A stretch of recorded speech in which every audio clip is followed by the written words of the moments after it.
www.arends.com. And now on to John. John Arends is an award-winning poet, author, playwright, and screenwriter. He studied journalism and creative writing at Iowa State University and witnessed the early days of the spoken word movement at Mark Smith's poetry slams at the Green Mill. So what?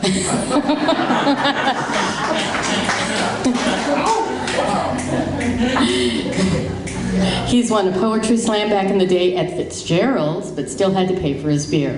He's written screenplays as diverse as Trice, the story of the only African-American to have a college football stadium named in his honor, and Solomon's Whale, a modern-day reimagining of Moby Dick. John runs a small ad agency at the Challenge Windmill Factory in Batavia. Tonight he will be reading from his first collection of poetry, Sinew, Muscle Poems and Mantras, Bar Rants and Bliss. So welcome, John.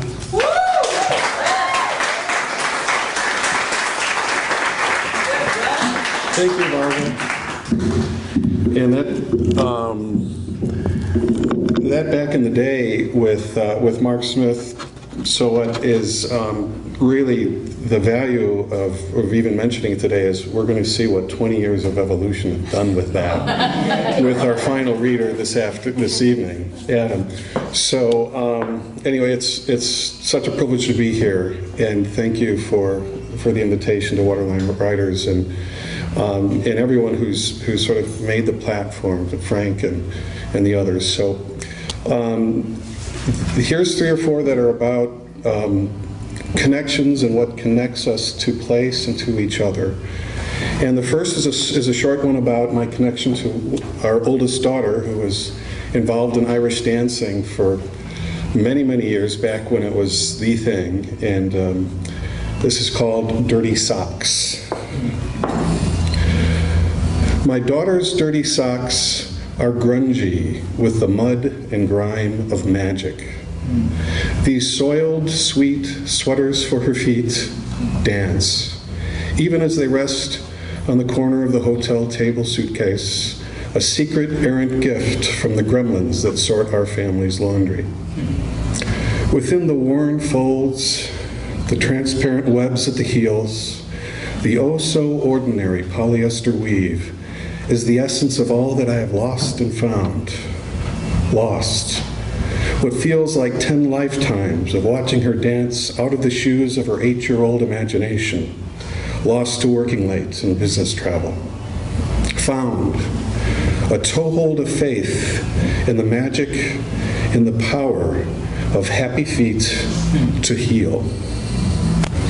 Okay. That's okay.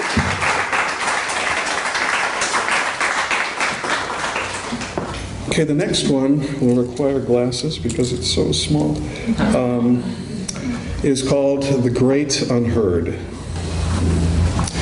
Beyond the grasp of the ear, beneath the ether-like net of nerves that wire our bones for sound, for pain, whispers the voice of the great unheard, the antediluvian hum that resonates among roots and remains of ancestral memories buried moist and potent in the timeless peat.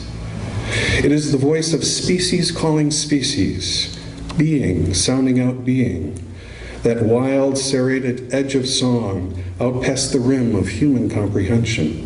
It is the voice of the bull elephant, speaking to its young of ritual and survival in grunts and whistles 10 octaves below our ability to hear. It is the voice of the sperm whale reverberating black and deep against the cavern walls 2,000 fathoms beneath our desire to listen. It is the sound a spider hears when she splays her legs and lets the generosity of our grave and serious planet pull her downwards. The dry, white, microscopic hiss of her insides unraveling in a whisper-thin filament, that slender suggestion of a soul out of which she weaves her home, gathers her food, and ties her very existence to the out-of-the-way corners of our two-legged world. It is the sound we strain not to hear as we pass out-of-the-way alleys or step over wet cardboard homes and stone-heavy legs splayed across the sidewalk, the wet, black, microscopic hiss of needle-piercing flesh, the low rumble of tubercular cells stampeding deep in the caverns of long-gone lungs, the popping spit and crackle of hot-wired nerves flaring behind eyes long dry of hope or faith.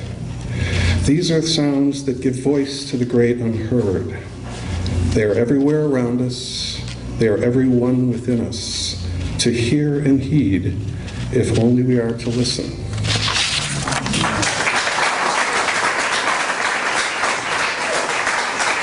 Thank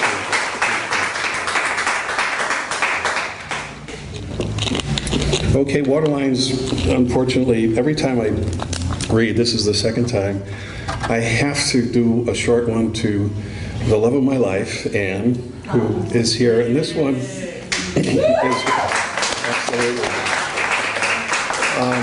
And this one binds us to the place of our honeymoon. 35 years ago, almost within the month, we honeymooned up in the Boundary Waters in far northern Minnesota. And this one is called Boundary Waters. The pair of lovers camped on a granite bed, encircled by water still beneath stiller leaf and moonlit glass of night, awaits the black-starred wings of loons, messengers who skim not onto, but rise up into and become the water. Surface and shape are one, they make shrill music in midnight air. Pipe-splitting shrieks amplified by a silence as immense as the borealis. Wildness exalting its wildness. The two birds mated in songs that danced across the chambered night above us. The walls of our tent, thin scrims in the wings of a glacier-carved stage. Framing a pas de deux de Volca Grande, two voices, one spirit, one eternal night like all the others, magical in its unendingness. With this primal joining of voices, these ancient harmonics we shared that night on the rock last in the memory, in the body, in the wild lakes of the soul. Years later, now more firmly walled in, I still hear their call, still feel your ascent as our private two-voice choir rises again into the mist-like light of a new aurora.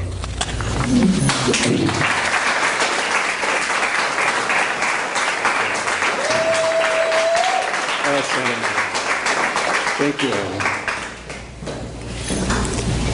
They're easier to write than to speak sometimes. All right, this is ambitious, and I'll try to get right into it. And again, it's about the things that connect us, and the things that are timeless. It's called In the Blood.